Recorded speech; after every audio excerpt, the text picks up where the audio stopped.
আপনি কি জানেন পৃথিবীর সবচেয়ে বিখ্যাত প্রেমের নিদর্শন তাজমহল তৈরি করতে সময় লেগেছিল প্রায় ২২ বছর।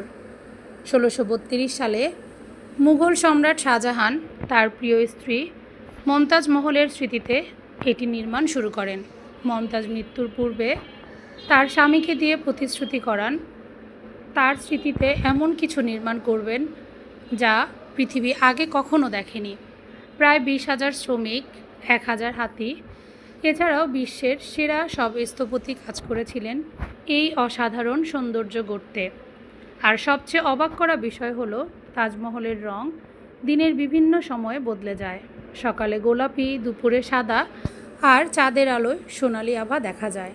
শুধু তাই নয়, এর ৪টি মিনার বাইরের দিকে সামান্য হেলানো, যাতে ভূমিকম্প হলেও মূল গম্বুজের উপর না পড়ে। কথিত আছে সম্রাট শাহজাহান শ্রমিকদের হাত কেটে দিয়েছিলেন তাজমহল নির্মাণের পর। এটি কি আসলেই সত্যি, নাকি শুধুই মিথ্যা রটনা? জানতে পুরো ভিডিওটি দেখুন।